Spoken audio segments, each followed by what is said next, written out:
Hi, this is Cara Jenkinson, and I'm one of the Vice Chairs of the Liberal Democrat Federal Conference Committee. This autumn, we're really keen to encourage new voices at conference. If you've not spoken at a conference before, now might be the time to give it a go. There'll be debates across a wide range of topics, and we're keen to hear from people who may have direct experience of the issues being debated from their personal lives, or perhaps have professional expertise that they can add. The first step is to look at the conference agenda. Once you've decided on the debate that you would like to contribute to, make sure that you put in a speaker's card by 5 p.m. on the evening before the debate is due to happen. I call it a speaker's card, but actually it's now an electronic form which you can access via the conference website. You'll need to put in a bit of information about yourself, about what you'd like to say and what you'd add to the debate. You'll hear back the evening before the debate if you've been chosen to speak. The conference team will schedule a short technical check and will let you know how to join the debate. We've put together a few short tips on writing a great conference speech. Bex and Duncan are here to share them.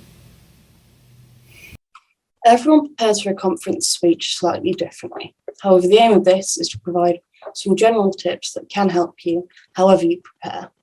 Firstly, some people will write out their whole speech and read it off, whereas others will read from bullet points.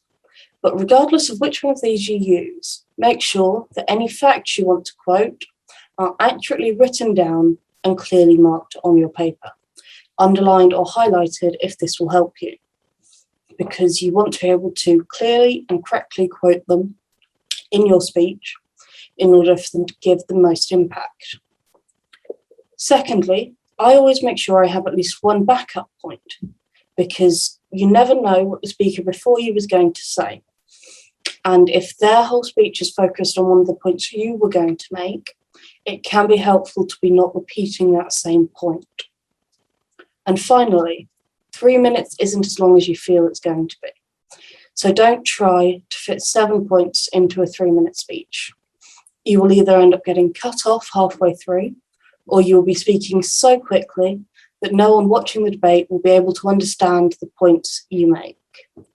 Pick the points you feel will fit best into the speech and focus on making them the best speech you can. Best of luck to all of you in your conference speeches in the future. Hello, my name's Duncan Brack. I've been giving speeches at conference for more years than I care to remember. I've been asked to give you some tips on speaking at conference, so here they are. First, make sure you know how much time you've got. The maximum allowed lengths for speeches are printed in the conference agenda at the end of each motion. They're normally 3 minutes, unless you're giving the opening or closing speeches on motions or amendments. That means you can calculate how many words you can fit into your speech. An average person speaks at about 150 words a minute, but you might well want to go faster than that to give your speech pace and urgency, or sometimes slower to emphasise your main points. But if you go too fast, your audience might not follow you, and if you go too slow, they might be bored. And if you run over your time, you risk being cut off by the conference chair. Either way, practice your speech in advance, record it and play it back to yourself to check whether it sounds okay and whether it fits into your time. Give a few speeches and you'll find the natural speed that works best for you. Second, write your speech out in the way you like. I write my speeches word for word, which makes it easy to time them, but it does risk making them sound a bit stilted, though I think I can usually avoid that. Many people prefer just writing down headings or brief notes or using cards rather than paper.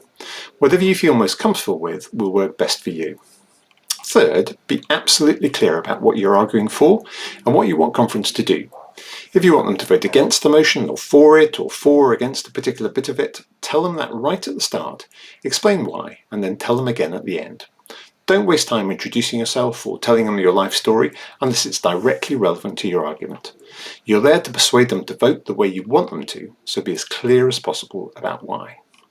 Fourth, don't get worried if you get nervous in advance. Everyone does, no matter how experienced they are. Take your nervous energy and put it into your speech. Giving a speech at conference is challenging and nerve-wracking, but it teaches you to focus on what you really believe and what you really think about the motion that's being discussed, and it gives you a real adrenaline buzz. So my final tip is, enjoy yourself.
Good morning, conference. Welcome back. I hope you had a good night's sleep. This morning we will be debating F12 on page 35 of your agenda on catching up on children's education.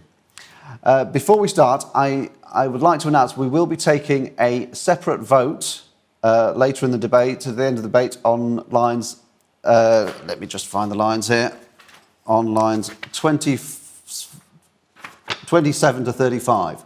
So that's calls for 2, 3 and 4 dealing with the voucher scheme. There is a separate vote being requested on that, which I've decided to allow, and that will be explained, the reasons for that will be explained in the course of the debate.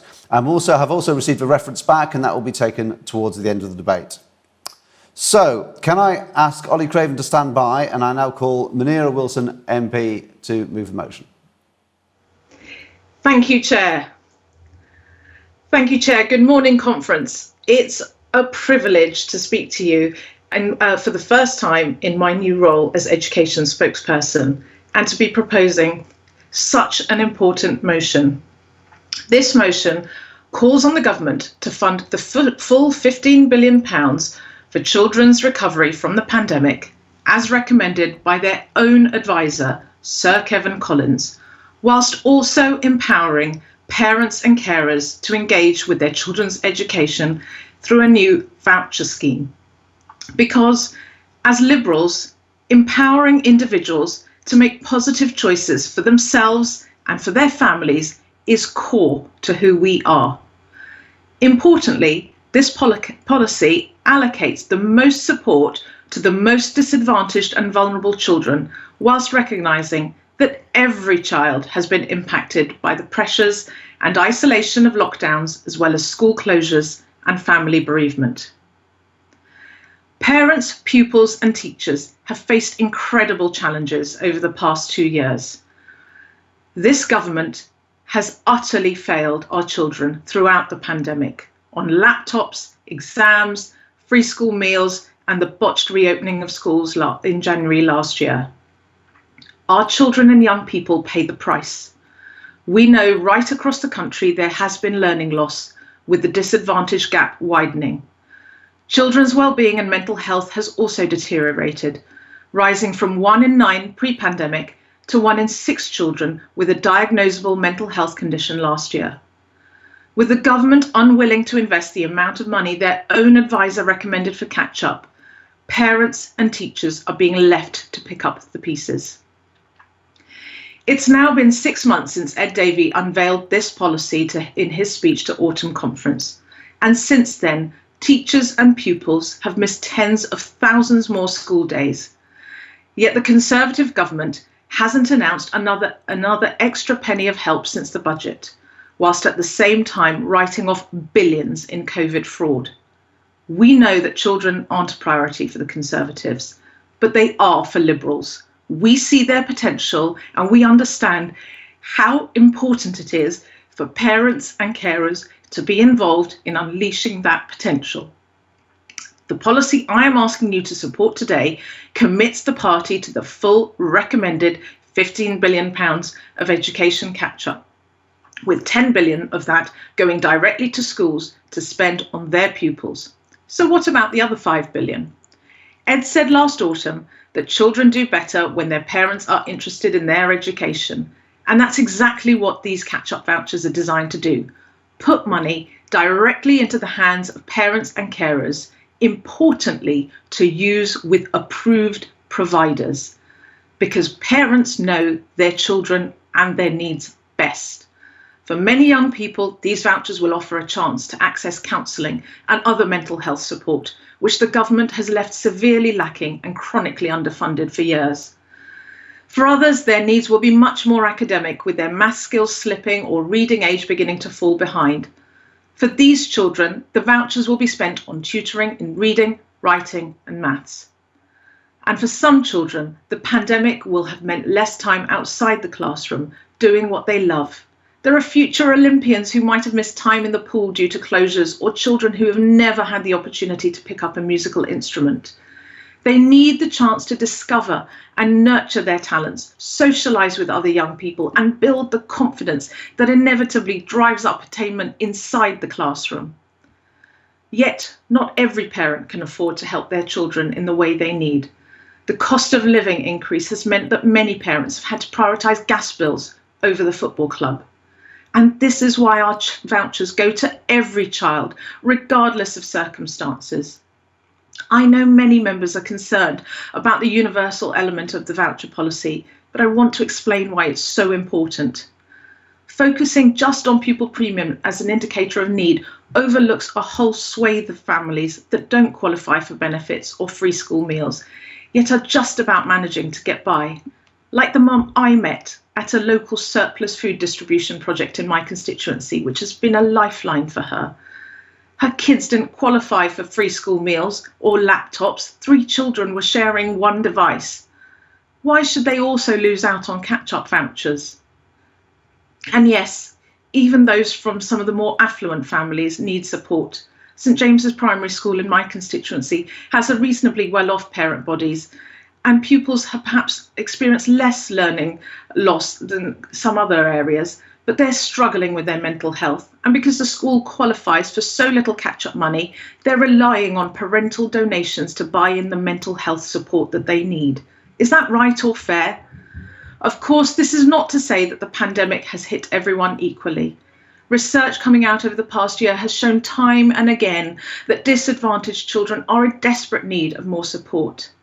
Back in 2019, the Education Policy Institute said it would take 500 years to close the disadvantage gap, and we know it's widened further still as a result of COVID restrictions.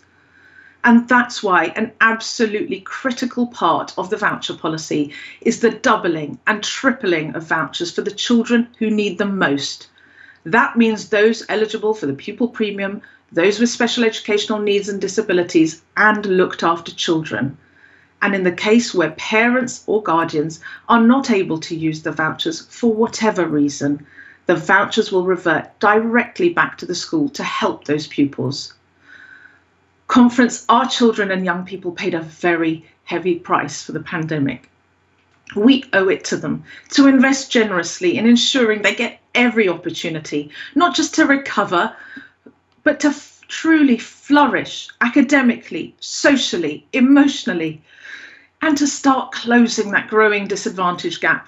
This is why I'm asking you today to vote in favour of this motion, put the resources our children need and deserve straight into the hands of schools and parents. Please back this motion as a whole. Thank you. Thank you. Thank you, Munira. Thank you very much. So I now ask Sue Garden to stand by, and I would like to call Ollie Craven to speak. Ollie will be, has requested a separate vote and will be explaining the reasons for that. Thank you, Ollie. Conference. The lines 27 to 35 worsen the educational postcode lottery by proposing a policy that is easier for those who are more well off to take advantage of for a number of reasons. Better off areas tend to have more parents able to pay for extracurriculars already. The schools in these areas also benefit from that same ability to pay for activities. This means that there is an established and varied network of extracurricular activities as well as tutors in better off areas, which doesn't always exist in worse off areas. Therefore, if we just took the current providers of tutoring activities, there'd be a significant quality bias towards those who already have the resources to finance these activities.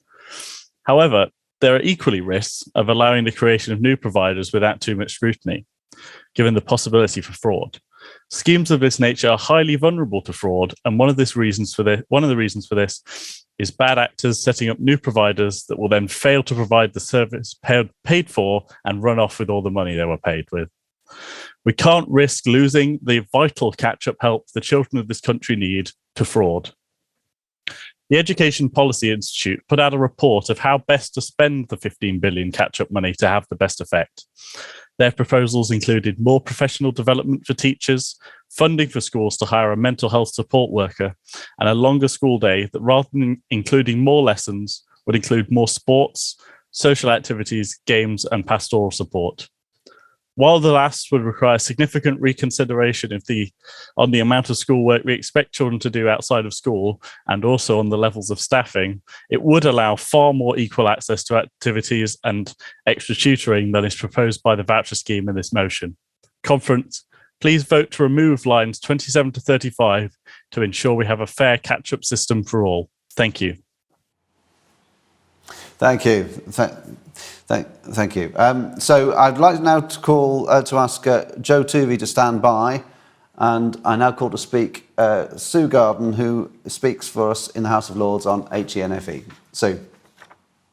Thank you. Good morning, Conference. This is such an important motion. We're all aware of how much children have suffered during lockdown. There's been enormous disparity between those children with educated and supportive parents who are able to, with the help of technology and with the amazing commitment of teachers, to keep up the learning process for them, and those with parents who had no time, money, technology, or possibly educational skills to encourage and help their children. The provision of computers was late and patchy, and even when the kit arrived, there was scant training available. We're well aware of the social and life skills which all children, particularly disadvantaged children, gain when in the learning environment of schools. So much has been lost. So I certainly agree with the gist of this motion. I do applaud the catch-up vouchers, but I was concerned, as were others, as we've just heard from Ollie too, with lines 27 to 29 and £200 apparently to all parents, regardless of their income. I did ask for clarification, and Munira has explained well. This will be a form of vouchers to be spent on educational activities. So I am more than satisfied that this scheme is now a goer. Parents will not be able to take the £200 straight to the pub.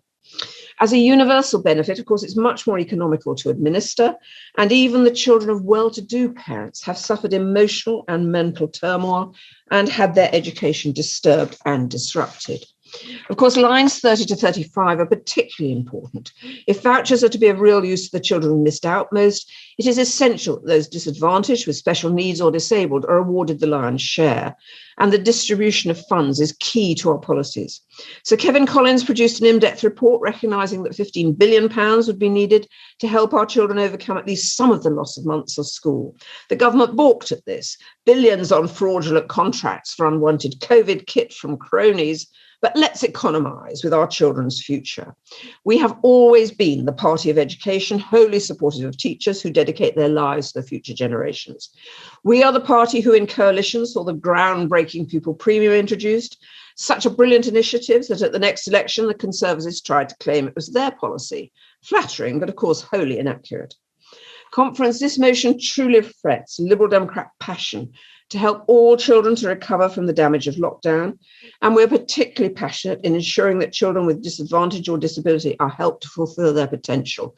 This won't prevent us from doing the other things which have been mentioned to help them, but this policy is key. So please support this motion unamended. We have no need for the reference back. We need to put this into action now. Thank you very much.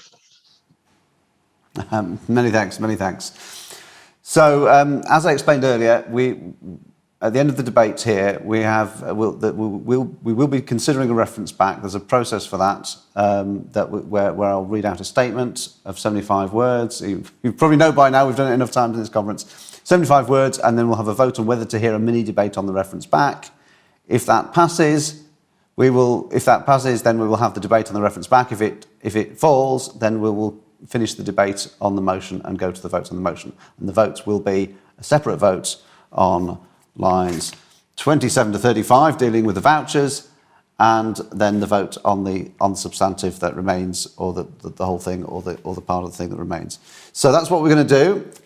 I now call MD into standby, and I call to speak Joe Tuvey. Hello, conference. It's great to see you all. This motion is well-intentioned. We all want children to receive the best possible education and not to miss out due to the pandemic. But there are major issues with the voucher scheme it proposes to help children catch up, both in terms of its practicality and unintended consequences it might have that make this motion unworkable as it is. I want to take you back to an earlier attempt at a scheme like this. In 2000, the Labour government rolled out individual learning accounts. These were supposed to be empowering and liberatory. They'd provide vouchers for adults to spend on training. The free market would provide choice between providers, and huge numbers of people could gain skills and qualifications that would help them. So how did this go? Well, given that an entire chapter of the book, The Blunders of Our Government, is dedicated to this scheme, clearly not very well. The scheme collapsed under massive amounts of fraud. During its very short life, at least 100 million of the £290 million it cost were lost to fraud due to poor regulation of courses, rampant scams and low-quality training, and a false assumption that market forces alone would drive out all underperforming course providers, so only minimal regulation was needed. That evidence shows that schemes like this need heavy regulation of course providers to weed out scams and poor quality courses that don't actually help students catch up. And this motion gives absolutely no detail in its text of any sort of regulation of providers, or even define what a catch-up voucher is, let alone what parents will be able to spend it on. Part of why the ILA scheme failed is because beneficiaries of the scheme supposedly had free choice. But when they lacked the information and expertise to properly assess the quality of the education they were getting for their money, there was no true free market, and fraudsters took advantage. And this scheme risks replicating that. The motion talks about reducing the disadvantage gap, but it introduces the potential for structural factors to create further advantage gaps by assuming all parents have equal time and capacity to make informed decisions about how their vouchers are spent. Who'll be better able to spend time figuring out how best to use their vouchers to help their children catch up? Middle-class parents with sharp elbows and who already have experience of spending on extracurricular activities in areas where those services already exist, versus, say, a busy single parent working 70 hours a week just to get by. That's just one reason why the framing of empowering parents to decide on children's education sounds good, but is actually quite risky. It assumes that all parents have the same capacity to make these decisions. It assumes that there's always a good relationship between parent and child, but really isn't always present. And it assumes that parent and child always want the same things from their education. Unira talked in her speech about the opportunities for future Olympians to get training. But what if I'm a future Olympian and my dad insists sport's not a real career and all my vouchers need to be spent on maths lessons? This scheme fails to properly respect children's autonomy and ability to make their own decisions about their own education, and that's just not liberal. Conference, I'm all in favour of giving our children as much money as they need to catch up on education and recover from the effects of the COVID pandemic. I'm against doing it through a poorly thought out voucher scheme that will only exacerbate the inequalities it's trying to fix, and that's assuming that it's not disastrously defrauded like other such schemes in the past. Please reject the vouchers, Conference. Thank you. Thank you, Joe. I now call on Lee Darg to stand by, and I call on M. Dean to speak. M. Hello, Conference. I'm a teacher and I'm a private tutor. I really should be happy about this motion, but I'm not really, I'm afraid. Let me tell you a little bit about what being a private tutor is like. So I get most of my students from a corporate relocation service and from an agency which is employed by local councils who refer students through that agency. Less than 10% of my students come to me directly. All of those students, 100% of those students, are adults. 6 years tutoring, I have not had one child come to me directly for tutoring. So I'm a little bit confused as to if parents are given vouchers with no support, as far as I can tell, from their school or from their local authority, how are they going to find me? It seems to me that the voucher scheme given to parents will mostly help children like my top 1% corporate relocation service kids. They're lovely kids, but frankly, they're not the people who need this. Money is not the object. I would be quite happy to teach a disadvantaged child for free. I'd be quite happy to invite them, as I often do, to an after-school club, like Ollie mentioned. But the problem here is connection. We need to connect tutors with children. We need to form relationships. It's not the bank account. It's how we're bringing people together. The bit in conference notes is really good. Yes, we should be supporting children and parents with catch-up learning. Yes, we should close that notorious disadvantage gap Munira mentioned, but the bit in conference calls doesn't do that. I think the best thing for this motion is simply to refer it back. There's a lot of good intentions in this motion. I don't want to gut it. I think they could come back in autumn with something better. However, if the reference back fails, I'm quite happy to support the removal of those lines regarding vouchers that Ollie has proposed, or simply to vote it down. Conference, 20 to 40% of teachers vote Lib Dem. A lot of my colleagues vote Lib Dem. Please trust us, please work with us, please hear what we're saying and deliver something which actually supports children. Please refer this motion back. Thank you. Thank you, Em. So I now ask Lee Darg to stand by. Oh, sorry, no, Lee Darg is standing by. I now ask Lisa Smart to stand by, and I call on Lee Darg to speak. Lee. Thank you, Chair, and good morning, Conference. As has already been mentioned, we prioritised funding for pupil premium and early years whilst in government. I remember during the 2015 general election, I was on a train and somebody found out I was a candidate and we got into a big debate and they found out I was a Lib Dem. And you can imagine some of the stuff that was thrown at me. But the person who gained most attention was a head teacher who was brought to tears in the middle of a crowded train explaining how her school in a deprived area had her children transformed by the pupil premium, and that's the thing that she'll remember our activity in government most for.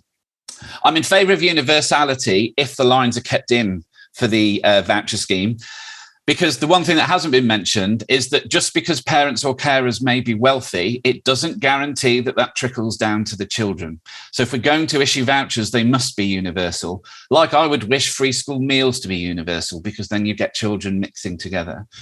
I do, however, have a problem with the voucher scheme, and that's because it seems to be ill-defined in that I don't know what they do with the voucher.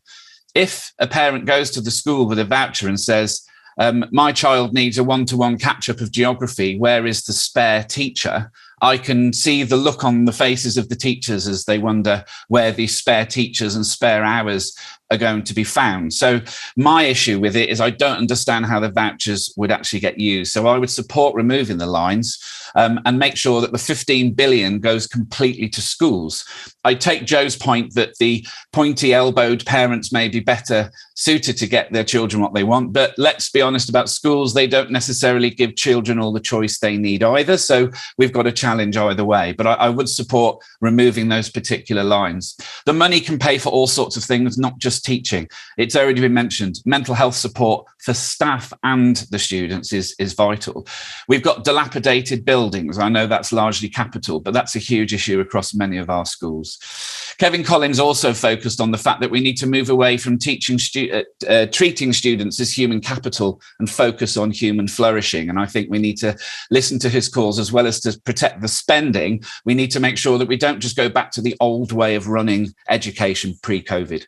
So whilst we have issues over Ofsted in this party, we could rate this government inadequate, but I think that would be inadequate to explain the mess that this government has caused. So let's pass the motion without those lines. Let's get the funding pressed for, and let's give our schools, our students and our staff the best support they need.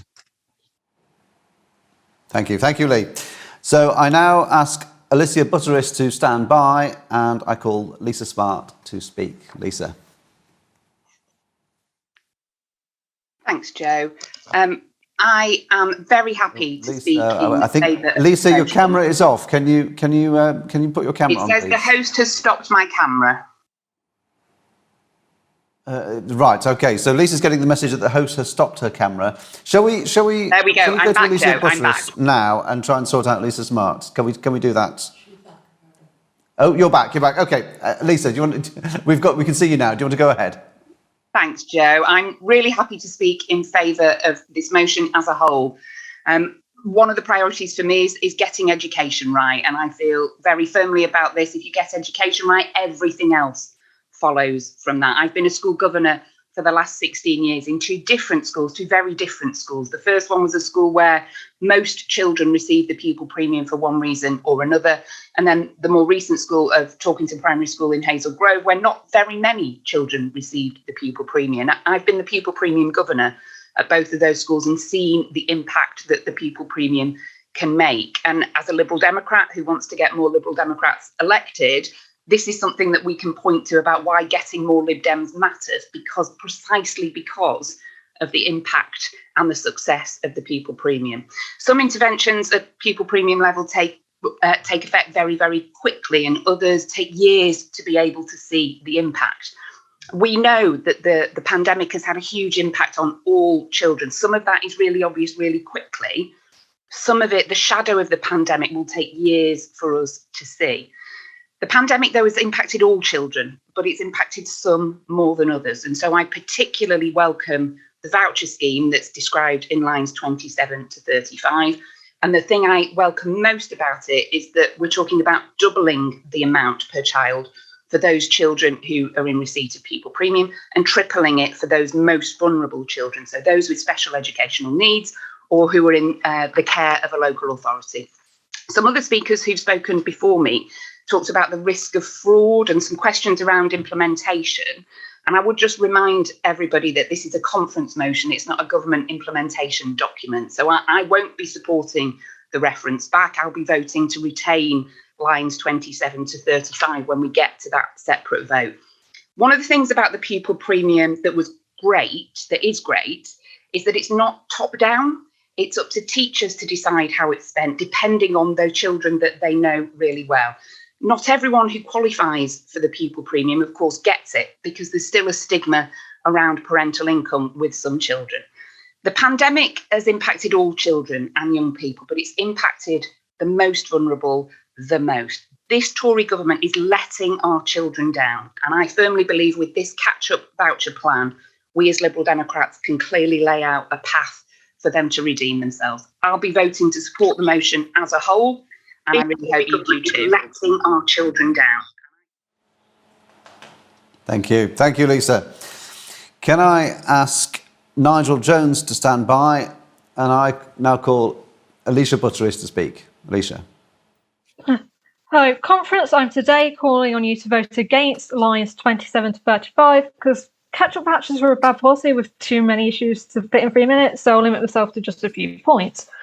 First, as written, a lot of students who were badly hit, like basically all GCSE students as of 2020, will get literally nothing from this, even assuming magic implementation in September of this year and not September of whenever the next general election is.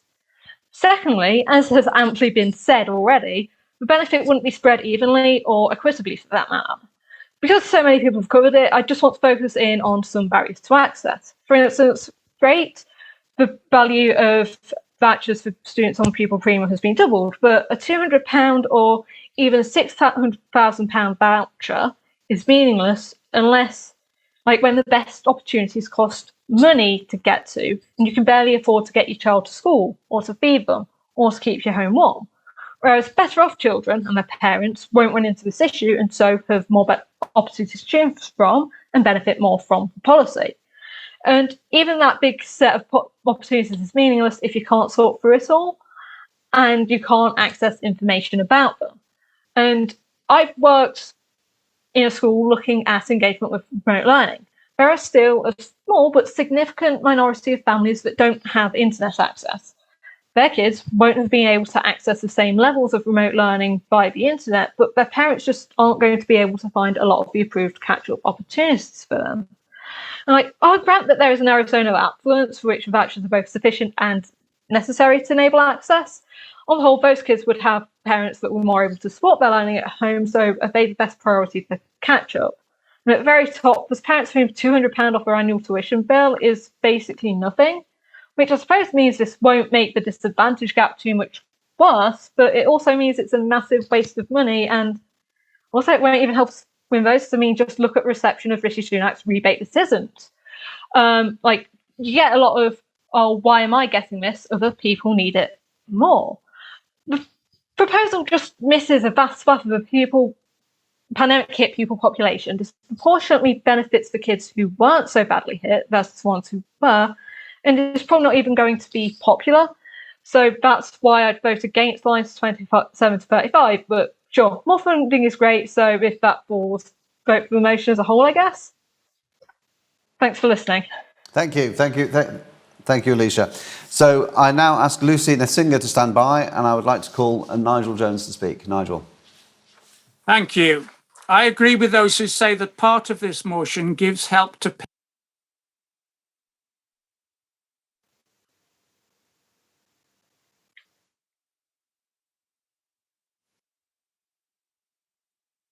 Don't think. Yeah. Nigel, we think you're muted. Can you unmute, please? If you can hear us, Nigel, you're muted. Sorry, I did click the unmute. Okay. Obviously, it didn't work. Sorry. Okay, we can hear you. Okay, I'll start again.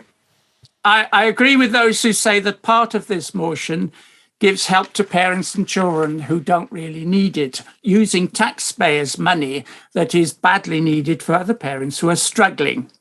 And note also that the other part of the motion does give help to the affluent children in schools according to how the teachers assess their needs. So they're not losing out if they really do need it.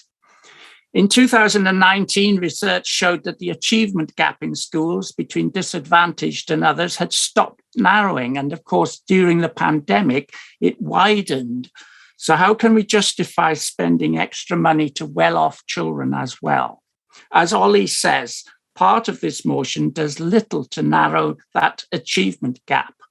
And although disadvantaged families will get more, the vouchers go directly to parents, some of whom teachers tell me will not choose wisely how to spend them. And they note there is no obligation in this motion for parents to consult their children's schools. And neither is there mention of where the vouchers will be spent. Only this week, the House of Commons Education Committee expressed concern about private tutors in the National Tutoring Scheme.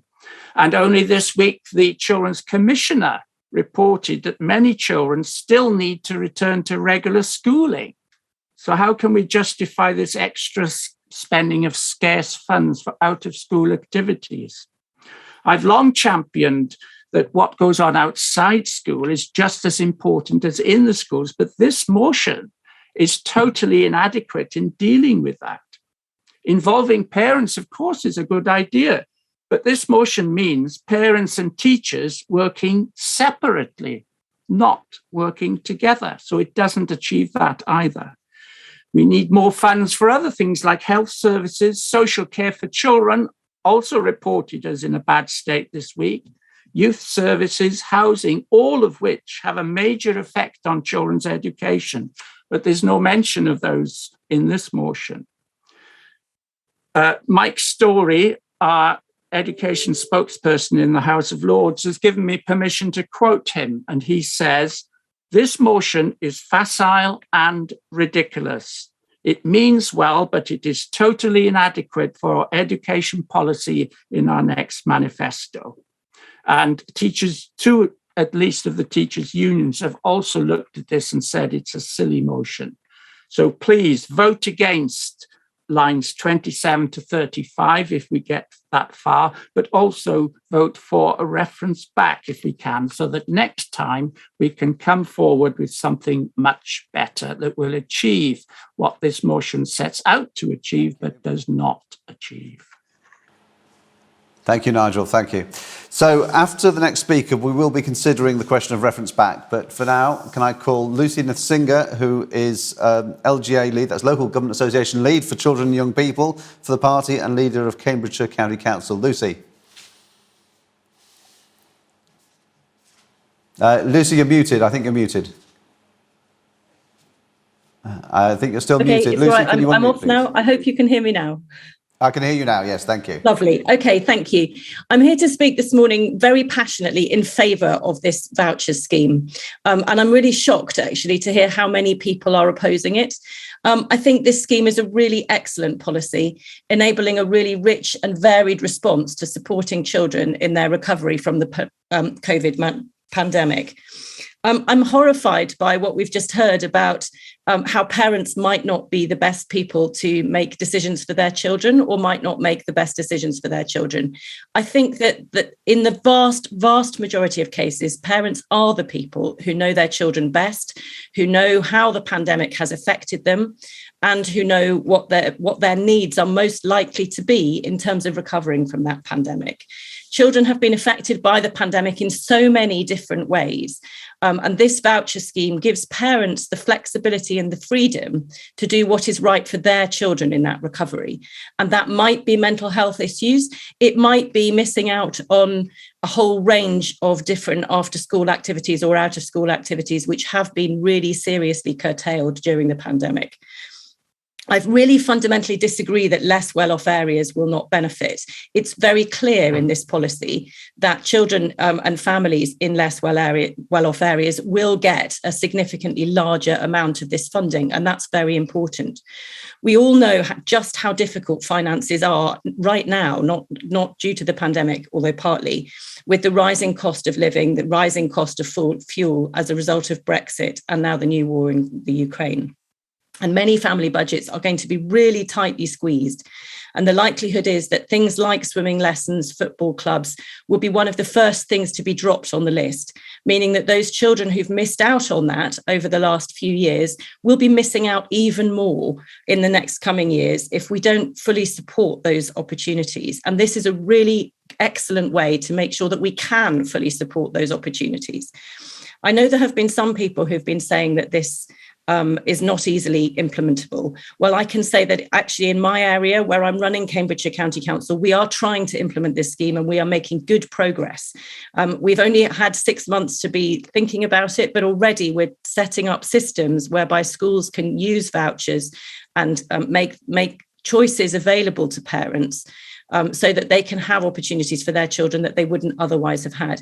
It is relatively straightforward to implement. It could be done really quickly, and that's what we need. We need to give children and parents the choice rather than thinking that we can choose for them. Surely that's the liberal thing to do. So I really urge you to support the lines in this motion that are about the voucher scheme. I think it's one of the best policies that I have seen come forward for supporting parents and children in a really rich and varied way, in allowing parents to spend money in the way that will be best for their children. Thank you. Thank you. Thank you. Thank you, Lucy. So now we're going to consider the question of reference back. The procedure is that I read out a statement from dealing with the request, and we have a vote on whether to hear a mini debate on reference back. So the statement is, this motion fails to consider the specific needs of looked after children and how their vouchers will be controlled and dispersed. I am also concerned about the lack of provision of support and advice for parents and children in using the vouchers, including failing to help protect them from exploitation or fraudsters. I feel these deficits make the motion unworkable. So if you want to hear a debate on that call for a reference back, then you can vote. The vote will be appearing any second now. You can vote for reference back. If you vote against the mini debate, we will continue with the debate on the motion.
Thank you. So the result of that vote on whether to have a mini debate is 101 in favour and 62 against. So we will have a mini debate on reference back. So I'd like to call Munira Wilson to stand by to respond, and I call Charlie Hasted to move the reference back. Charlie. Hi. So I've asked this reference back because I feel as though there are too many fatal flaws in this motion. We haven't looked, there isn't enough detail in this. We've gone for that, we've gone for a voucher scheme, but we've got no provision set in for offering support and advice to parents who aren't as comfortable navigating the seas of online tuition and after school activities. There's no mention of who will control the vouchers of looked after children. Will it be the child themselves? Will it be their guardians, their parents, their foster carers, the court, their social worker, the local authority, the school? There's so many people involved in caring for looked after children. Is it just going to be a committee decision? How long are we going to wait for parents to use these vouchers before we say, actually, you've missed your shot now, it's gone forever, or actually the school's going to take it over now, the local authority is going to take it over now, or is it just, okay, it's gone, bye? What about kids that have already left school? Are we saying to them, sorry, kids, you were just slightly too old to get any help, so you're just going to have to manage now? You know, whatever you got is whatever you got, but you're 19 now, so you're not a child anymore. Yeah, there's too much that is missing from this motion. And I get that it's a statement of intent more than it's an actual policy motion, but it's trying to be a statement of intent and a policy motion at the same time, and it just doesn't work. I used to work as a youth worker in an area where the five GCSE pass rate was a third. And I worked with kids who had some appalling life circumstances. And it wasn't, I'm not saying their parents didn't know that what was best for them, or their parents didn't care about them. I'm saying their parents didn't have the skills or the knowledge or the time to be able to support them and help them make good educational choices. You know, I was working with kids where the expectation was they would leave school at 16 to get a job so that they could help pay the bills and put food on the table.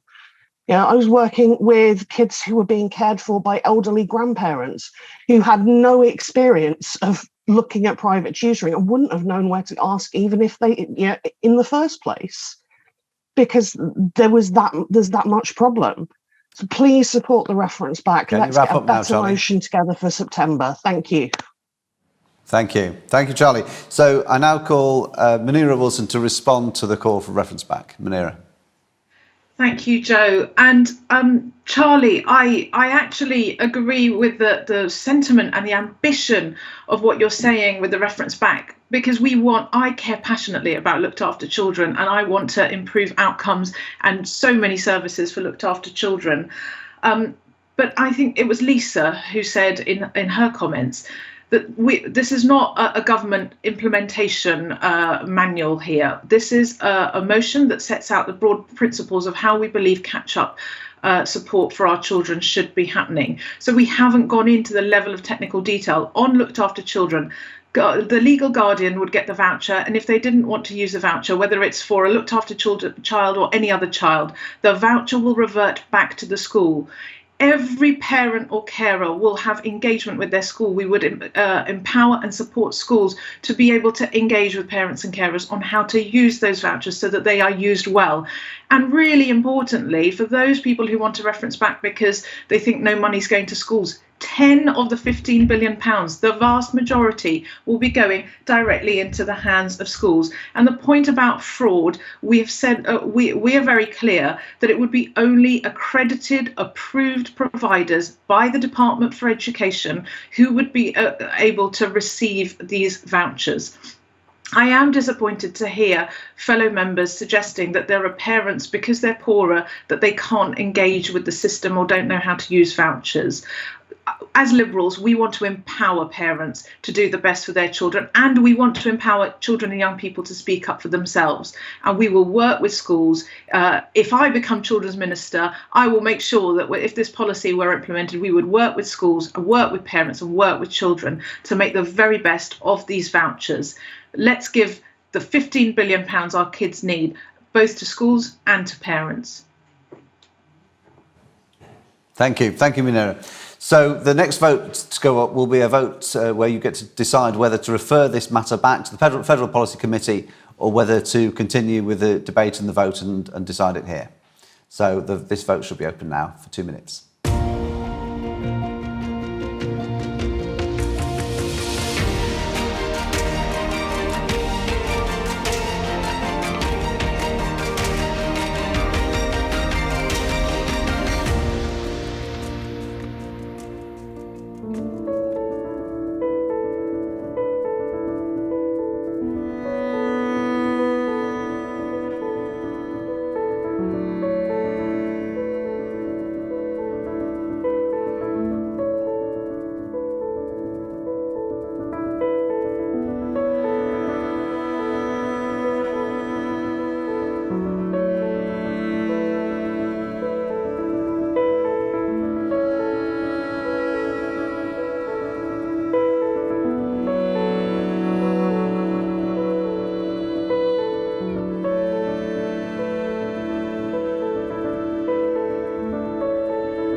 And welcome back. So the result of that vote is that there were 61 votes in favour of reference back and 121 against.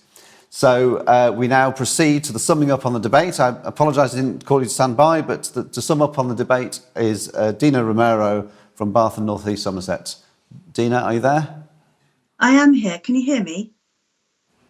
Yeah, I can hear you. Yes, please go ahead. That's great. Thank you. Well, firstly, this policy will send money to schools. So there'll be £10 billion going to our schools, and £5 billion of our catch-up will go directly to empowering parents with vouchers, which can be spent at schools if schools put on extra activities or tutoring. We would root out fraud through an accreditation system through the government. More will be given to those from a disadvantaged background, doubled or tripled depending on circumstance. We know so many children don't tick the exact boxes to access help despite desperately needing it, so the vouchers must be universal. The universality of the voucher scheme will also lower the admin costs. Every child, including those with no recourse to public funds, would be eligible. We need parents to be more invested in their children's education to improve outcomes. This improves outcomes and is why, in response to Lee, the money should go to parents and schools.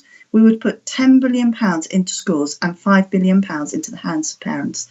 If parents do not use their vouchers, the money will be reverted to the school to help with catch-up. In response to M, parents will be offered support from the school and the DfE on how to spend the vouchers. I would like to end my summing up by thanking Lisa and Baroness Sue Garden and Lucy for their support for the motion. It's great to see support from people with such a range of experience in education. Thank you.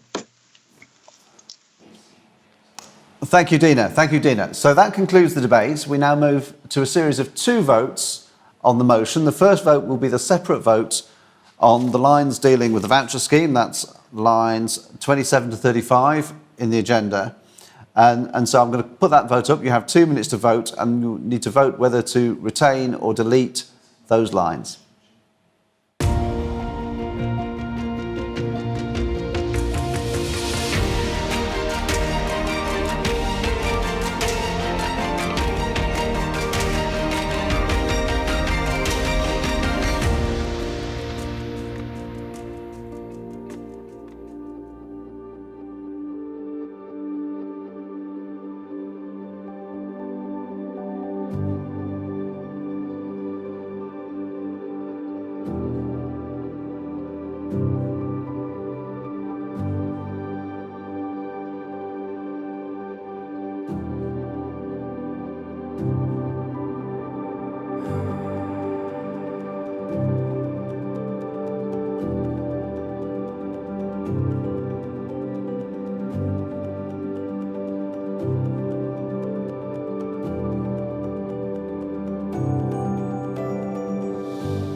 Hello and welcome back. So the result of that vote is 71 votes for the deletion and 115 votes for the retention of those lines, those lines in the motion dealing with the voucher scheme. So the motion is now unamended, and we go to a final vote on whether to agree or reject the motion as a whole.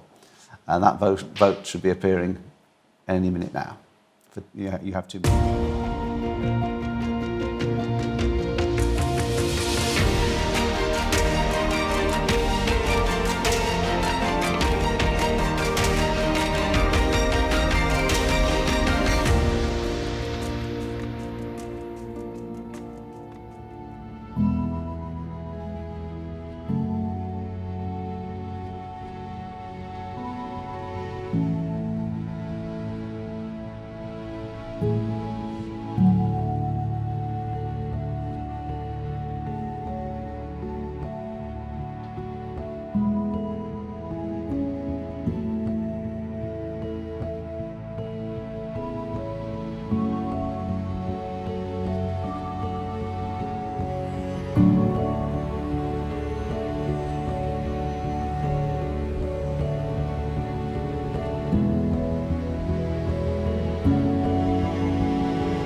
Hello and welcome back. So the result of that final vote is 168 in favour of the motion and 36 against, so that is carried quite clearly. I'd like to thank everybody who took part in the debate. I'd like to thank my aides Beck Scott and Chris Adams, and there will be a short break now before the next item on trade in Europe. Cheers. This is Ella, and we are here in sunny St. Louis, Missouri, campaigning for Brits abroad. Welcome to the Liberal Democrats abroad. We're campaigning for British nationals in Europe and around the world. Local parties are working much more effectively as Lib Dems abroad. We're the only party that has representation in Parliament for Brits living abroad. In the House of Lords, whether you live in Europe or overseas, we'll look after your interests. We're supporting British and European businesses, working together to overcome the Brexit hurdles they face. Our scientists and engineers are world class, and we want to see them collaborating with our European friends. Campaigning for overseas constituencies. Pensioners abroad have been abandoned with their pensions frozen. We are working to put that right. There are hundreds of Lib Dem members, supporters and sympathisers. We need to do our best to support them. Working in hotspots like Afghanistan. Come to our stand to talk about unlocking the potential of the millions of Britons living abroad who are soon to get the vote again. Have a great day!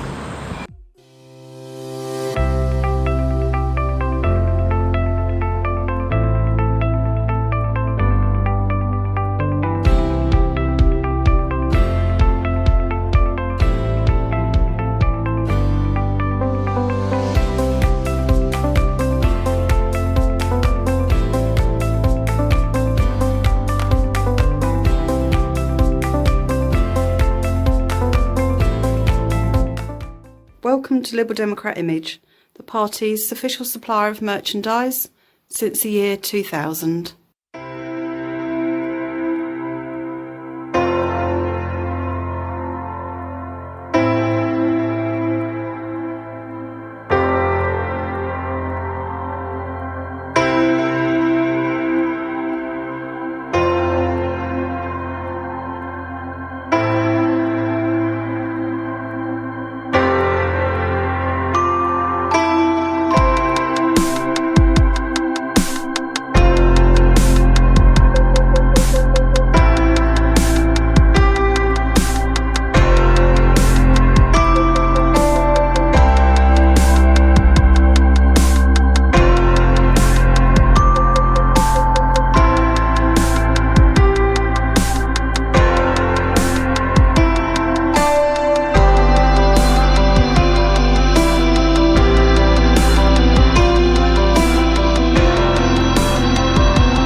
There's a huge amount of organisational work that gets done by volunteers and local parties around the country, and making any of that sort of work even fractionally better has massive leverage effects. So there are, for example, around 400 local party chairs, around 400 local party treasurers, 400 local party secretaries and so on. So you can imagine if we're able to develop a tool or improve something that maybe makes one of those officers' job a little bit easier, maybe saves them an hour a month on average, that's actually 400 hours of people's time across the country every month that's being saved. There's massive benefits to be had from being able to make what we do a little bit better.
Good morning, conference, and welcome to the next debate, which is F13, Rebuilding Trade and Cooperation with Europe.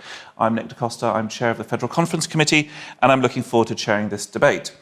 Before we come on to the speakers, just wanted to let conference know that we have a request for a separate vote and we'll take the speaker on that request later in the debate. For your information, the separate vote request is to delete Boris Johnson. So we'll take that vote later on. For the more pedantic people, specifically delete Boris Johnson '(S) and then Johnson '(S) later on in the agenda as well. But I quite enjoyed saying that we wanted to delete Boris Johnson. So with that in mind, could I please ask Hannah Betsworth to stand by, and I call Layla Moran, MP for Oxford West and Abingdon, and our Foreign Affairs spokesperson to move the motion. Layla. Thank you, Nick. Hello, conference. I too want to delete Boris Johnson, but to the motion. Look, the last few weeks, I'm sure you'd all agree, have been absolutely harrowing. Watching the horrors unfold in Ukraine. And we've got motions later in this week to talk about that more specifically. But it has also been an unwelcome reminder of why our relationship with our closest neighbours, our dearest allies, is so incredibly important. A reminder that this country and across the West, that we have often taken that relationship for granted. And a reminder that in this darkest hour, we must stand firm with our European friends, work hand in glove with them. We cannot afford to be disunited in the face of Putin's aggression. And so, conference, what have I seen in the last few weeks? Well, actually, I've seen more unity, and I welcome that. But I have also been troubled because for far, far too long, our ties with Europe have been defined by petty squabbling. For far, far too long, the Conservatives have chosen antagonism over pragmatism, xenophobic ideology over the real interests of families and businesses. And even in this darkest of moments, the government seems unable to make the decisive break from that position. At this very moment, there are parts of the Tory party continuing to push for the ludicrous proposition of triggering Article 16, a move that in one fell swoop would paralyse our economy and drive a coach and horses through whatever unity we might have built up in Europe over the last few weeks. Any responsible government would have ruled this proposal out of hand, but not this one. Because time and time again, the Conservatives fail to choose what is right for Britain. And conference, just in the last couple of weeks, we've seen the direct result of their dogmatic approach. Just take our sanctions regime. We were unable to sanction Putin's cronies because we are told that the government mucked up the transfer of the EU sanctions regime to UK law. Conference, you know they've got something wrong when they make the Commission look fast. The government presumably knew about this, but they didn't care to do anything about it. Because in their eyes, what matters most is not results. It's not making a difference. It is narrow political self-interest that plays to their right-wing base. And you may have seen just a couple of days ago, crates of aid donated by generous and compassionate people in this country being sent off to Ukraine, and they get stuck at Dover in lorries because they don't have the right paperwork, entangled in red tape. And this is the same red tape which is now entangling hundreds of thousands of small businesses up and down the country. Conference, I've spoken to far too many people in my own area of Oxfordshire and beyond who have experience of this. Shop owners who've stopped selling their goods into the EU because they can't afford the cost of hiring a customs agent and filling out the paperwork. Farmers who know that if they want to export their lamb to Europe, they now have to complete a 21-step process when previously they just had one single step to complete. Scientists who have been unable to embark on collaborative projects because the Horizon scheme is not yet sorted out. And pub landlords who can't hire the staff they need because of the end of freedom of movement. Conference, the Tories never told anyone that their botched policies would lead to the demise of our local pubs and our ability to get a pint. Now, all of these people and so many more, their lives and way of life has been made more difficult as a result of the Conservative trade deal with Europe. They have been sold down the river by Boris Johnson. And doesn't that tell you everything you need to know about what sort of Conservative government this is? but conference. The Liberal Democrats have a better way. And so it gives me great pleasure to be proposing this motion and the associated policy paper. Because in it, we've set out a comprehensive plan to reconnect our trading relationship with Europe to the benefit of British business, families, the NHS, and more besides. Now, the plan has 4 key parts. First, we will take immediate action to improve links with our European neighbours. Second, we will embark on further confidence-building steps, for example, seeking cooperation agreements with EU agencies, returning to Erasmus+, looking to reach an agreement on asylum seekers, which would make such an enormous difference, especially now. And then our trade will be deepened. We'll be able to negotiate greater access for our world-leading UK food and animal products into the single market. We'll secure deals on sector-specific work visas, which would benefit the healthcare sector in particular, and we would establish mutual recognition of professional qualifications. And finally, when all those steps are complete, or at least on the way, once the trading relationship between the UK and the EU is deepened and those ties of trust and friendship are renewed again, we would aim to place the UK-EU relationship on a more formal footing, a more stable one, by seeking to join the single market. Now, conference, I am so proud of the work that has gone into this paper, and to everyone involved, but especially to the group's chair, Duncan Brack, I want to say a heartfelt thank you, because this paper is as radical as it is evidence-based. It's radical because we are not afraid to speak the hard truths. But it's evidence-based because we're actually listening to real experiences of people on the ground, and our policy reflects their pain. Now, thanks to the Conservatives, our relationships with Europe have been wrecked. That trust and friendship is at an all-time low, and we've got to admit it's going in the wrong direction. It's still going backwards. We have to fix it. But in order to fix it, we're not going to be putting numbers on the side of a bus and make promises we can't keep. We're not going to make bad faith arguments to try and push a cause that'll make people worse off than they are now. Conference, we know who we are. The Liberal Democrats are the most pro-European UK-wide party. We have always supported and will continue to champion the European project. That is why we opposed Brexit. That is why our parliamentarians are working day in, day out to try and fix the problems. It's why Kirsty Williams, as Education Minister in Wales, reformed the Turing scheme to make it better. It's why our peers, who received the support of none other than Sir Elton John, won their campaign on paperwork-free travel for musicians. And it's 18 months ago on the floor of conference that we voted through our longer-term ambition to see the UK once again at the heart of Europe.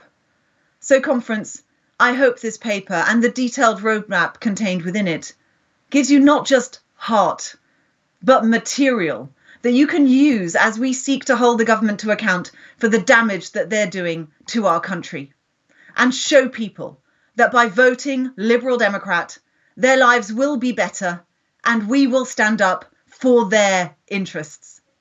Conference, I urge you to support this motion. Thank you. Thank you very much, Layla. Could I please ask David Chalmers to stand by, and I now call Hannah Betsworth from Liberal Democrats in Europe to move Amendment 1. Hannah. Thank you. Good morning, conference.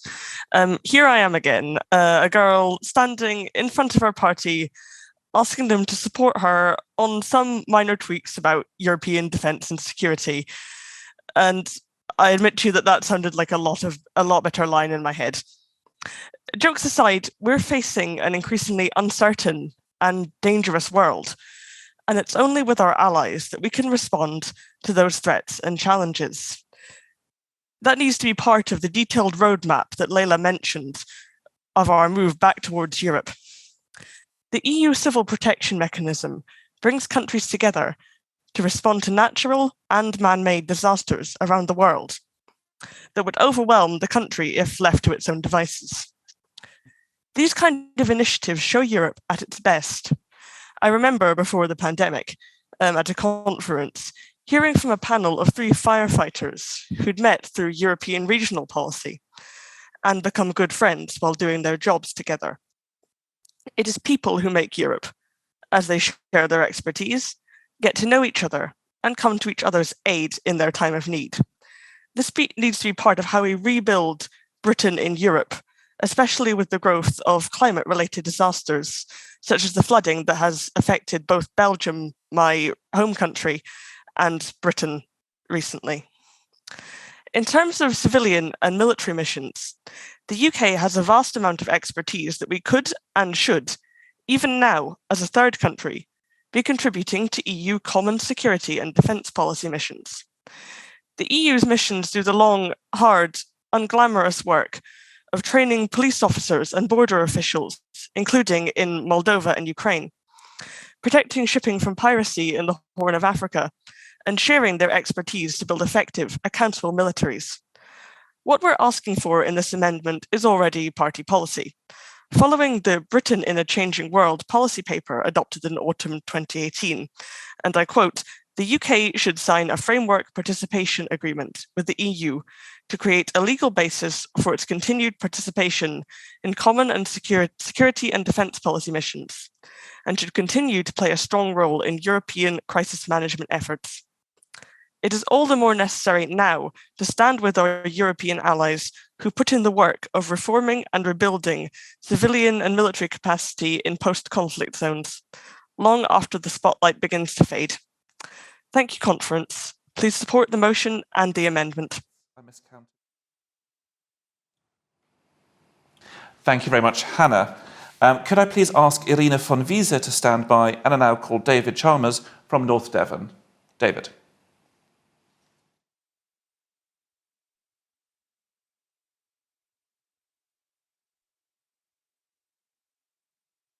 Sorry about that.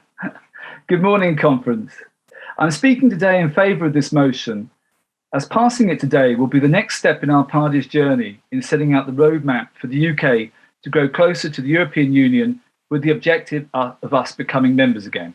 Throughout last autumn, the Lib Dem European Group, of which I am chair, in partnership with FPC, conducted a series of events throughout the country, from every region of the country, to have their say and to tell how Brexit was impacting on their businesses, their lives, their opportunities. Hundreds took part. We always knew that leaving the European Union was the wrong decision, and we can say that now quite openly.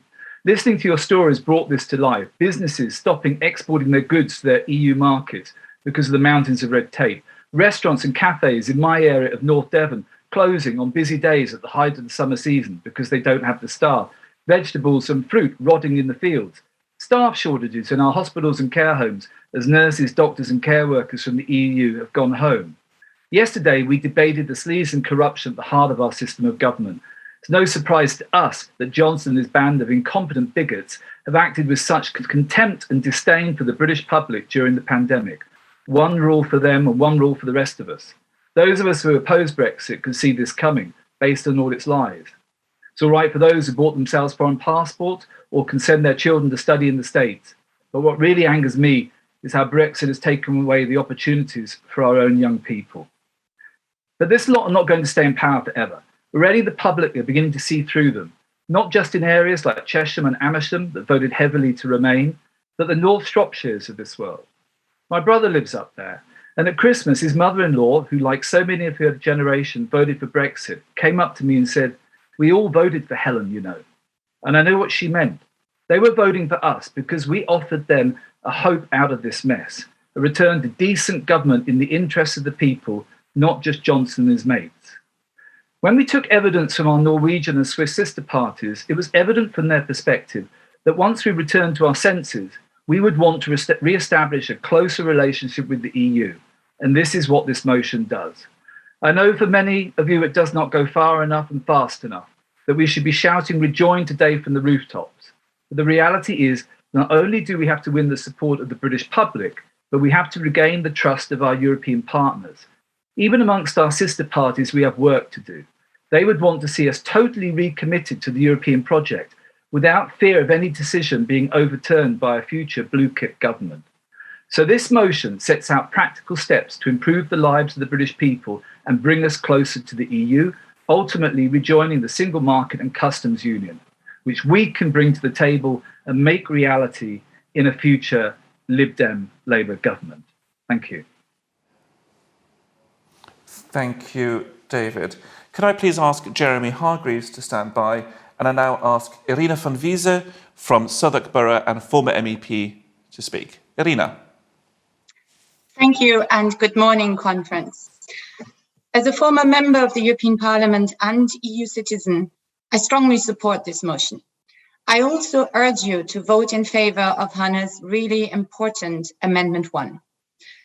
Now, I'm conscious that we're going to speak about Ukraine in much more detail tomorrow morning. Nonetheless, the nexus added with Amendment 1 is really important because it establishes the crucial link between our place in Europe and Europe's standing as a political and military power in the world. Make no mistake, the EU without the UK is weaker, just as the UK is weaker without the EU. And Putin knows it. This is what he banked on when he launched his voter manipulation bots during the Brexit referendum and when he bankrolled Farage and his cronies. Breaking up the EU was part of his strategy to break up the Western world and expand his own empire unhindered. But the West has proven him wrong. With truly unprecedented speed and resolve, the EU has mobilized its arsenal of economic and political weapons to oppose Putin. One of these is the Common Security and Defence Policy, a little known but integral part of the EU's foreign policy tools, which played an important role in peacekeeping operations in the Balkans and the Congo. It is not a European army. It is a mechanism for close cooperation in crises like the current one, enabling EU member states to react and act as one. Exactly the kind of thing Putin fears. Brexit has taken the UK out of this vital cooperation, and sadly, it has taken a catastrophe like the war in Ukraine to remind us of the necessity to get back in. I urge you, therefore, conference, please support Amendment 1 and the motion as a whole. Thank you. Thank you very much, Irina. Could I please ask Julie Adams-Hatch to stand by, and I now call Jeremy Hargreaves, Vice Chair, Federal Policy Committee from Croydon Borough, to speak. Jeremy. Good morning, everyone. One evening when I was at university, a friend asked me what my plans were.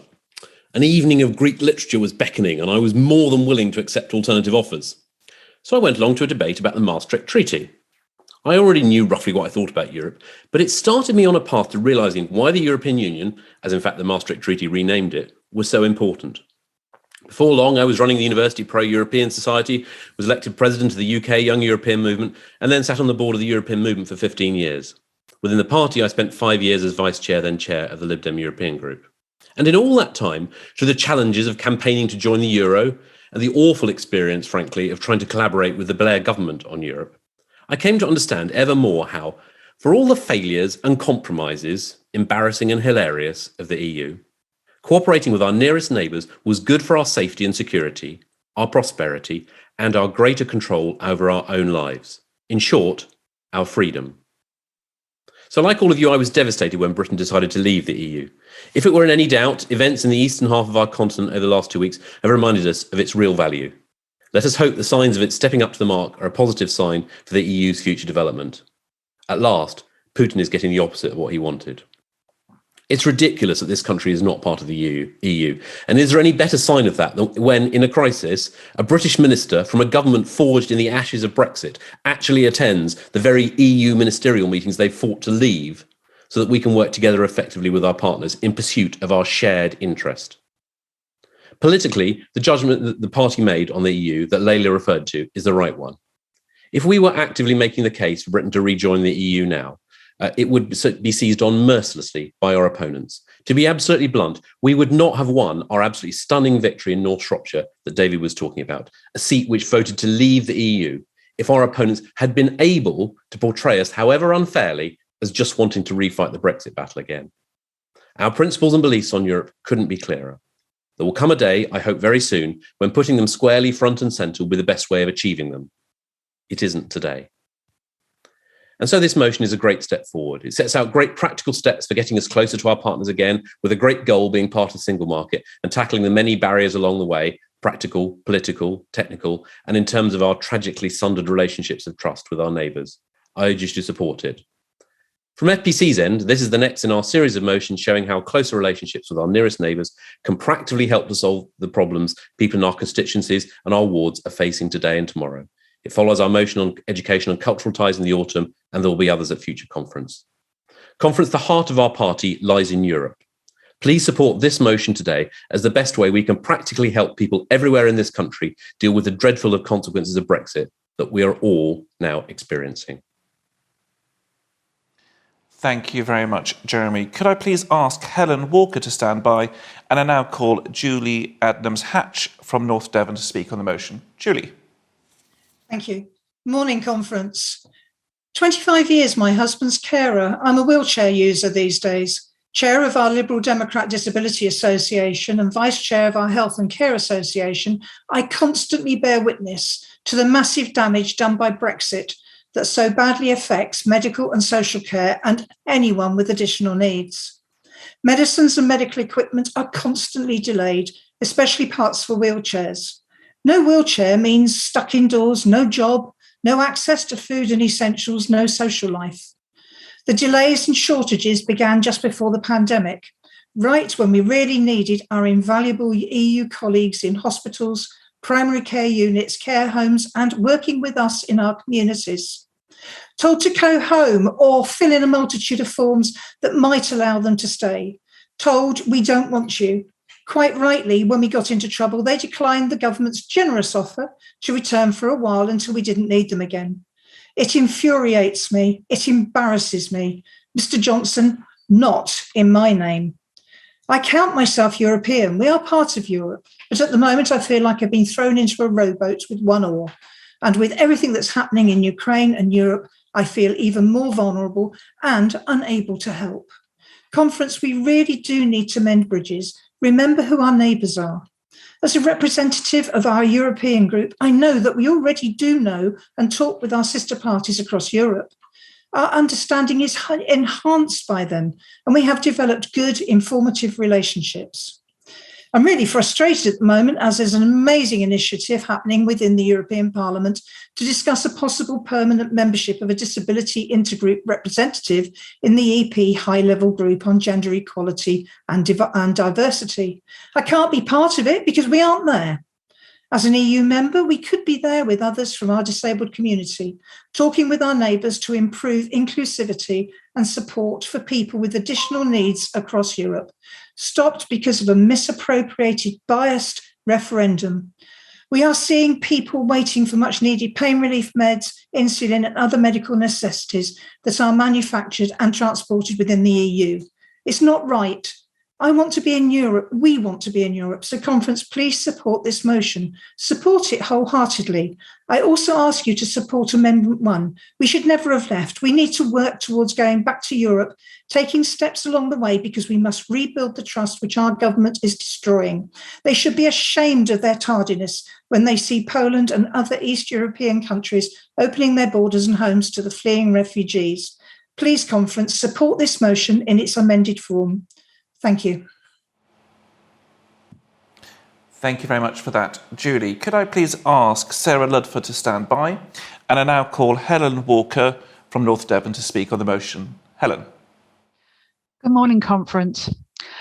As a blue badge holder, a disabled person from the UK was part of the European Blue Badge Scheme, freely and without bureaucracy. It meant that travel to Europe in your own or a hired vehicle, whether for business or pleasure, the rules were the same, regardless of where the badge was issued. UK-issued badges are no longer recognised by the EU, making it harder for disabled people to visit Europe. Recognising UK blue badges as a part of a free trade scheme would allow disabled business people to participate in business across the EU. It is good to see that many of our European neighbours are now recognising UK-issued blue badges, but there is still a significant number that do not. including very popular holiday destinations such as France, Spain, and Greece. I live in a rural and coastal area. The bureaucracy for farmers and fisherfolk is astonishing. For exports to the EU, all documentation needs to be filled in online.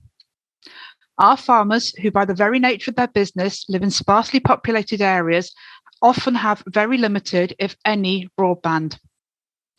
Our fisherfolk suffer in the same way, and the bureaucracy is killing their industries, that in some areas are hundreds, if not thousands, of years old, in particular the export of shellfish. Our MP is the portfolio holder for rolling out faster broadband, and she's often seen in the press promising expedited delivery of these new services. A free trade deal would support our farmers and fisherfolks by reducing the amount of red tape and exporting to the UK. The removal of the European Court of Human Rights, with nothing meaningful suggested to replace it, is particularly worrying. Without this, minorities are disadvantaged as there is no UK equivalent or a fair last resort. This is significantly demonstrated by how many cases were settled in favour of people with protected characteristics who had to resort to this court. Conference, I urge you to support this motion with Amendment 1. Thank you. Thank you very much for that, Helen. Could I please ask Peter Burke to stand by, and I now call Baroness Sarah Ludford from Islington, who is our Lord's spokesperson on... No, that's Sal Brenton. Sarah Ludford, please. That's still Sal Brenton. Thanks very much, Nick. Sorry about that conference. There we go. We've got Sarah. Sarah, over to you. Okay. Yeah, I'm our Lord spokesman on Europe. Good morning, conference. Rejoin EU is more than a slogan, it's a process. And I've had some fairly unproductive exchanges on Twitter in my time about this. But this process is skillfully described in this policy paper and motion. And I would like to thank Duncan Brack as chair, and Will Cowie, our party advisor, for their excellent work. I wanted to speak especially to lines 54 to 56, which call for a clear declaration of a fundamental change in the UK's approach, setting out the intentions to act as a good neighbour to the EU and to repair the damage caused by the Conservatives. This morning's newspapers contain 2 examples of how the UK government's current approach is alienating our UK partners. We have the Guardian, where Macron savages the UK for not making refugees welcome. Well, we would all agree with that. And then we have an extraordinary article in the Daily Telegraph, and I have committed great self-sacrifice in reading this, by Camilla Tominey. The Ukraine crisis has humiliated the EU. I think that is completely bizarre. And far from acting as a good neighbour at present, Johnson's government is making things ever worse. We still haven't seen the end of making mischief over the Northern Ireland Protocol, though thank goodness that the toxic David Frost has gone. We've had Priti Patel extraordinarily lecturing Dublin recently over their policy of visa-free entry for Ukrainian refugees. Apparently, Johnson is meeting Taoiseach Michael Martin today at the England-Ireland rugby match. I won't express a preference as I am a dual national. But hopefully, though we won't hold our breath, Johnson will apologise for that. But there are so many areas where practical improvements could be made. Helen Walker mentioned blue badges. The last holiday I had with my late husband, Steve Hitchens, we used his blue badge in Italy. But school trips, that has been demolished because the UK insists now on passports, which means previous travel on ID cards is impossible, and some kids can't afford to get passports. EU citizens in this country are still being mucked around, and Johnny Oates has done great work in the Lords on calling for a physical proof of status, which the government stubbornly refuses. Unfortunately, we lost that amendment in the Lords last week, and I continue to battle on other aspects of that. Security policy, I fully support Amendment 1 on calling for closer links in the foreign and defence area. Now, die-hard Brexiters are stepping up their laughable attacks on the EU and promotion of world-beating global Britain. Aren't we all just sick of these dog whistles? If you could draw your remarks to a close, please, Sarah. But it's precisely because they're aware that many Brits can see through all that hubris now, and the impressive way that the EU has acted and the horrible red tape that they're facing. So this policy and this motion are extremely timely, and I give it my full support. Thank you, Sarah. Could I please ask Sal Brinton to start? Well, we saw Sal Brinton on camera, so we assume she's standing by. And we will call Peter Burke from South East Oxfordshire to speak on the motion. Peter. Conference. Earlier on, there was mention of the NHS and the effect on staffing. I have to say I'm NHS GP. I declare an interest. At the moment, I'm watching around me as the NHS struggles more and more with greater and greater burdens and fewer staff. That applies not only to doctors and nurses, but of course also to carers. And a very large part of that has been the depletion by a process of humiliation, really, of our friends from other European countries. In my case, I find myself with far more work than I can handle. I'm a locum, having retired from practice. In a sense, for me, Brexit has brought new opportunities. Despite that, I abhor it completely. On the topic of opportunities of Brexit, we now see Rees-Mogg in the role of Minister for Brexit Opportunities. He tells us, and invites us indeed, to suggest some. I can think of many. There's not time to list them all. Opportunities, for example, for the criminal fraternity, who can now travel with much less restriction between the EU and the UK because of the loss of collaboration. Opportunities for terrorists, opportunities for the UK's economic rivals, opportunities for water companies that choose to pollute our rivers with far fewer restrictions than perhaps would be in place otherwise. Opportunities for farmers, but only provided that they live in Australia or New Zealand. And of course, last but not least, opportunities for our dear friend Putin.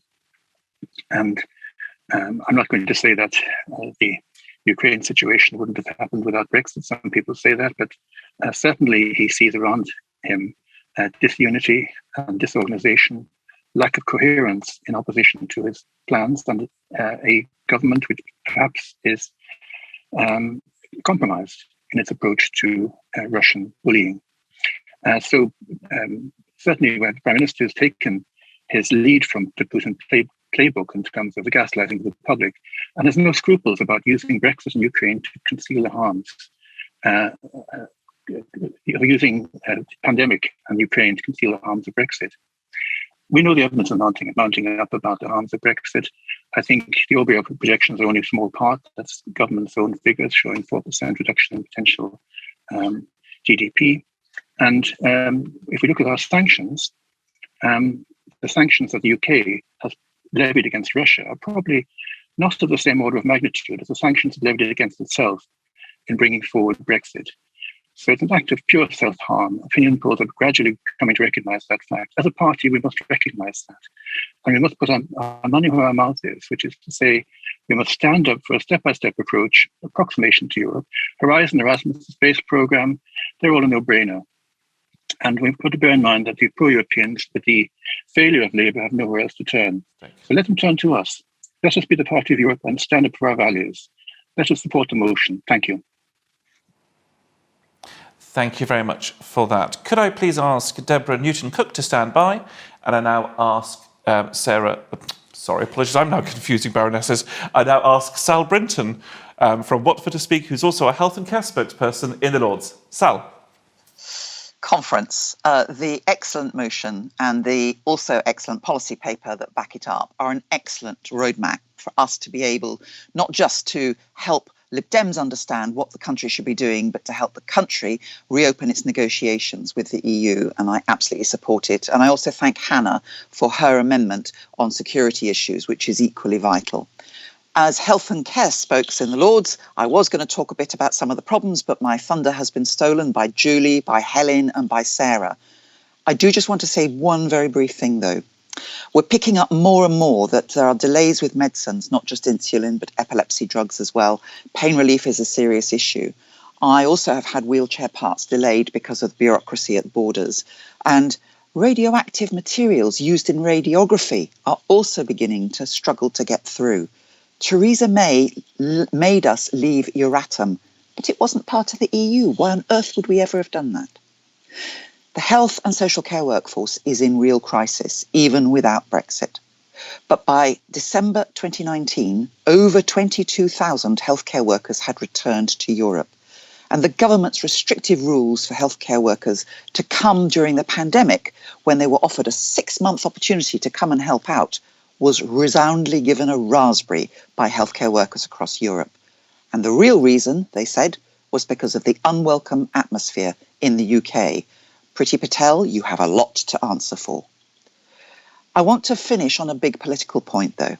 The first is how we, Lib Dems, and those passionate about ensuring that the UK gets the best possible arrangement with the EU, are perceived by our friends in Europe. As an elected vice president of ALDE, I talk to our sister parties across Europe, both those in the EU and, like us, those who aren't but aspire to closer affiliation. The only message that people outside the political bubble get about the UK is framed by Boris Johnson, Priti Patel and David Frost.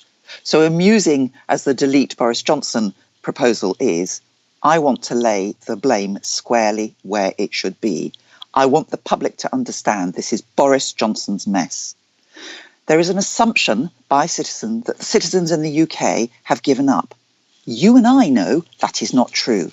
So when you talk to your family and friends in Europe, tell them what we want to do.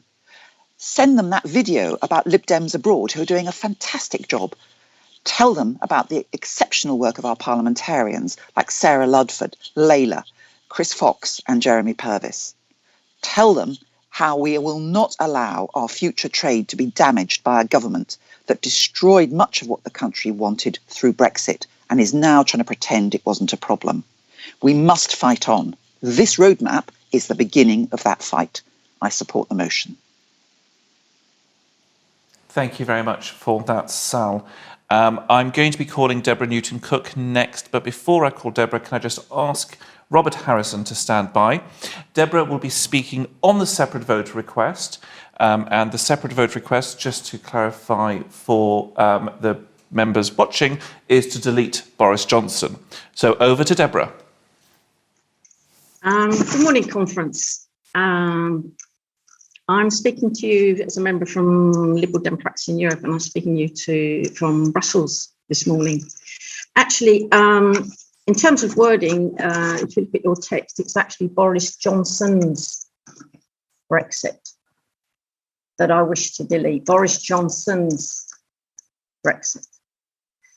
Why is this important? Because it implies that perhaps Keir Starmer's Brexit could be better than Boris Johnson's Brexit. But it can't. Because what the problem is Brexit itself. It could be Joe Bloggs' Brexit. Doesn't matter. We don't want Brexit. Ever. The problem is Brexit. So if we take out Boris Johnson's Brexit and leave it with conference recognises that Brexit is failing to deliver, etc., we'll be getting closer to the truth. Now, let me take you back to 2019 and the European Parliament elections, where we campaigned on the slogan of Stop Brexit. Indeed, some of us campaigned on a rather stronger ticket and still had the stickers to prove it. And the result of that campaign, strongly saying Stop Brexit, was the best result this party has achieved in European Parliament elections in 40 years. And we got 16 members of the European Parliament elected on a very clear stop Brexit message. So we wanted to stop Brexit then, we don't want it now, and we don't want it in the future. No, thank you. And what this motion sets out is a process to make our way back into the European Union, going through, starting off with rejoining the single market, the customs union, and the sanitary and phytosanitary area. So let's strengthen this motion, good as it is, but making it extremely clear that we don't want anybody's type of Brexit. Thank you very much. There is no good Brexit anywhere. Boris Johnson's, Keir Starmer's, Joe Blogg's, no. No, no, no. Just take it out, please. Thank you. Thank you very much for that, Deborah. We're going to move on now to the summation. So could I please ask Duncan Brack to stand by? And I now call Robert Harrison, who will be summating Amendment 1. Robert. Thank you very much indeed, and good morning to you, conference. 500 metres from where I live, in a small town just outside of Munich, there's a home that was originally built for Syrian refugees that has now been repurposed for those coming from the Ukraine. On Thursday evening, 50 new inhabitants of our little town arrived. It's only 10,000 people. That's 50 who came across the borders with the collaboration of the European Union, with the superb collaboration between the German border police, the Polish border police, coordinated through Brussels, through Berlin, through Warsaw together. That's the practicality of the European Union. No hassle about going 500 kilometers back to Paris to get a visa. Hope that the new office that apparently is opened in Arras will actually be available for you to go and get your visa. You could just cross the border with your ID card, with your passport, or apparently even get one urgently at the border if you required it. You could travel by train on Polish-German railways to come to our small town. And indeed, I'm currently helping one of my work colleagues, who's Ukrainian national, to see if we can get his family over here as well. That's the real practicality of the European Union. The collaboration between the common security and defence policy that we've seen not just in the Ukrainian situation, not just in the floods that just happened last week in Belgium, but also those that happened last year and destroyed a lot of German towns and villages and infrastructure, as well as those in the Ardennes in the Netherlands. Collaboration between the civil defence authorities, between the various countries. Which is the reason why this motion, this motion and the amendment that has been proposed by Hannah and my local party, those Liberal Democrats living in Europe, is so important. To say that we really want to continue to collaborate with the EU civilian and military missions. We were told that our defence was so important and therefore NATO was more important during the Brexit campaign. There was no need for the European Union. This has been proved wrong.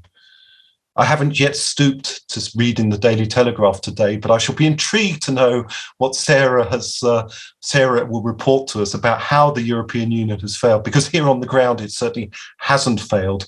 And if anything, it's been extremely successful in doing this. And yes, maybe it could have done more, maybe it could have done things faster. But let's be honest, what has the UK government done? Messed up the sanctions regimes, messed up the visa granting regimes, claimed it's got a world-beating visa granting system for granting UK visas. Well, of course it's world-beating. It's the only place that can grant UK visas. So let's be honest, conference. Let's vote in favour of this motion. Let's move back towards the European Union. Let's start that trust with our neighbours in the European by rejoining the agencies, by reconnecting with the European Union, its member countries. Please support this motion. Please support Amendment 1. Thank you, conference. Thank you very much for that. I would like to now call Duncan Brack from Lambeth Borough to summate on the motion. Duncan. Thank you very much, Nick, and thank you to everyone who's spoken in this debate. I also want to thank the members of the working group who wrote this paper, Rebuilding Trade and Cooperation in Europe, and in particular Will Cowie, the party's Foreign Affairs Policy Advisor, who was my main co-author. And thank you also to the Lib Dem European group, who organised an excellent series of regional meetings last autumn, which fed into our discussions, as David mentioned. Conference, we had two main aims in writing this paper. The first was to set out a platform designed to appeal to all those who are already convinced that the UK should become a member of the EU. Opinion polls suggest that this group is now in the majority, but it's not a very large majority. It's generally smaller than the poll lead shown by Remain in April 2016, and we all know what happened 2 months after that. The Liberal Democrat position is very clear. It was agreed by you in conference debates last year and the year before. We say it again in this paper. Liberal Democrats believe the UK should join the EU again. But support for a join campaign now or in the near future is not certain and has no guarantee of success even if it happens. And in any case, there is no indication that the EU would want the UK back in its current state. As Layla and Sal said, the Conservatives have gone out of their way to destroy trust between Britain and Europe and to diverge as much as possible from European standards and systems. The war in Ukraine has helped a little to force the government into closer cooperation, but the rift remains very large. The EU no longer sees Britain as a good neighbour. It will take time to convince EU member states that the UK is serious about rebuilding the relationship. So that's why this paper proposes a staged approach to reconnecting the links between Britain and its European neighbours, step by step.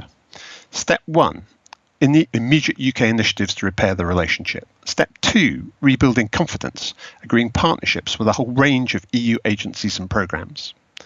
Amendment 1 that Hannah moved suggests 2 other areas of partnerships to add to this list. They're good proposals and we're very happy to accept the amendment. Step 3, deepening the trading relationship. Step 4, applying to join the single market, finally tearing down the barriers the Tories have thrown up against the free movement of people and goods, restoring Britain's economy and labour market to health, and opening up the opportunities to travel, to live and work and love throughout our home continent. Conference. For those already convinced of the need to rejoin, this paper describes the journey Britain needs to take to put itself in a position to be able to do so. No other party has put forward the practical steps necessary to achieve this aim. But not everyone is convinced that Britain should rejoin. So our second aim was to appeal to them too. For this audience, we argue that the steps we set out in this paper make sense in their own right. There was nothing inevitable about the form of Brexit the Tories chose. They could have decided to stay in the single market. They could have chosen a customs union or a more comprehensive trade deal than the TCA. They didn't. They deliberately went for the hardest Brexit they could devise. Which is why, incidentally, the motion and the paper used the term Boris Johnson's Brexit to point out that there were less damaging varieties available. But Deborah is, of course, right to argue that any form of Brexit is harmful, and we have no objection to accepting the separate vote. Because the consequences are clear, hardly a week goes by without some new evidence of the damage done by Brexit, and almost everyone who's spoken this debate has described the disasters the government has unleashed on the country. So our approach is about choosing a different way to coexist with Britain's European neighbours. Much of this is simple common sense. Why wouldn't you want the UK to join the European Aviation Safety Agency? Why wouldn't you want to give British scientists a chance to bid for research funding through Horizon Europe? Why does it make sense to leave a successful chemicals registration system, REACH, and set up a costly duplicate, UK REACH? We can show the country how, step by step, Liberal Democrats would fix the damage the Tories' Brexit has caused. We can sell this approach in its own right. It does not have to lead inevitably to Britain rejoining the EU. It is good for the British economy and British society by itself. But as well as that, it also, of course, builds the case for British membership of the EU, because it demonstrates the benefits of cooperation in place of the Tory approach of confrontation. It is the best way, we believe, to convince people over time that Brexit has no real benefits and many real costs. So those were our 2 aims, and I hope you think we've met them in this paper. But there is one more point to make. I have lost count of the number of times people from the communications and campaigns side of the party told me that the most important thing about this paper was that it mustn't give the impression that we are attacking Leave voters for being wrong, that it mustn't rub their faces in their decision and how badly it's turned out. Well, we didn't write that paper that way. Of course we didn't, because we're not idiots. I understand the need to look to the future, not to refight the 2016 referendum. But this obsession with not upsetting Leave voters means that our campaigns and our leadership underplays, or sometimes completely ignores, the strength of our position. Because if you are serious about fixing the challenges that Britain faces, you must drastically reset the UK-EU relationship. You can't have a trade policy that makes sense without tearing up the Trade and Cooperation Agreement, without removing the barriers to exports that it creates. You can't have an intelligent labour market policy without dismantling the obstacles to immigration that the government has erected. You can't maintain high standards for food or animal welfare or environmental protection without abandoning the obsession with signing free trade agreements with non-EU countries, whatever the cost in lower standards. You can't repair supply chains or support science or research or financial services or expect to make your voice heard in international negotiations on climate or biodiversity or regulating multinationals if you don't repair the UK-EU relationship. You can't generate resources for public services unless you end the stranglehold that Brexit has on the British economy. These arguments lie at the core of almost everything we're likely to want to put in the next election manifesto. Our approach, the approach that's set out in this paper of building closer links with the EU, of negotiating better trade agreements, of joining the single market, ought to be a strength, but often I feel that we keep it hidden. What's in this paper, what I ask you to vote for now, is a very large part of how we fix Britain's problems. What's in this paper is how we distinguish ourselves from Labour, who want, I quote Keir Starmer, to take advantage of the opportunities of Brexit. What's in this paper is the practical route to undoing the damage of Brexit. This is what we believe. Vote for this motion and this paper and be proud of our commitment to the European cause. Thank you. Thank you very much for that, Duncan. OK, we have done all the speakers and we move on to the voting. As mentioned, there is one moved amendment which you can find on page 40A of the conference agenda. There was also one drafting amendment which the FCC took. So what we're going to do first is we're going to have a vote on Amendment 1 first. You can find the vote in the polls tab of Hopin. If you're using the app on a tablet or phone, you need to click on the bar chart button. Lib Dems, we love bar charts, so just click on the bar chart and then you can find the vote. So if you go to the polls tab, you can vote on Amendment 1 now.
Thank you very much for that conference, and I can announce the results of the vote.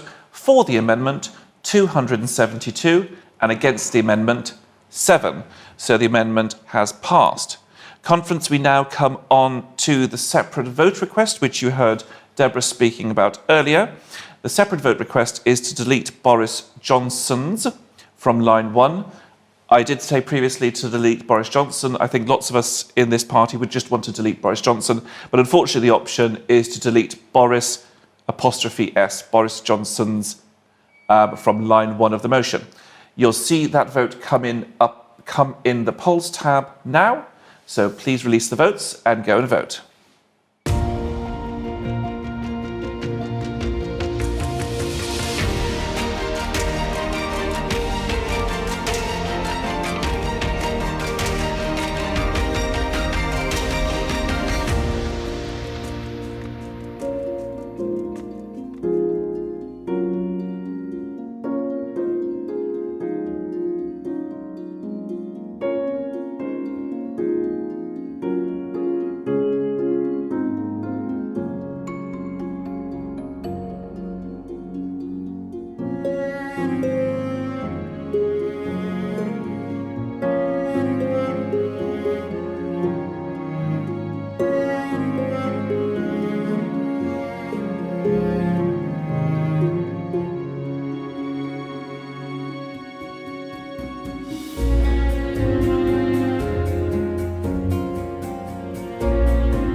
And thank you very much for that conference. And the results of the vote are to delete Boris Johnson '(S) 236, to retain Boris Johnson 59. Just want to make a shout out to Graham Watson. If I could, I would have put that down as to detain Boris Johnson, but unfortunately conference standing orders do not give me permission to detain Boris Johnson. Okay, we're going to move on to the final vote now, which is a vote on the motion as amended by both the Amendment 1 and the separate vote. You'll find the voting option in the polls tab, or if using the app, click on the barcode. So please go there and vote, and the vote is open.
And thank you very much for that conference. And the results of the votes are in, and be shown on the bar chart next to me shortly. 294 votes in favour of the motion and 7 against. So that motion has passed. I'd like to thank everyone who contributed to the motion. I'd also like to thank my aides, the lovely Jenny Rigg and the lovely Chris Adams, who've been helping me. Next, we move on to sewage, our motion on sewage. I'd also encourage you, if you haven't yet put in a speaker's card, to do so for the emergency motion on Ukraine, which I'll be chairing tomorrow. Also to let you know that F16, the selection of speakers standing order amendment for later today, has been withdrawn. So if you're tuning in to watch that, don't, because there won't be anything there. Thank you very much, everyone, and I hope you enjoy the rest of the conference. Thank you.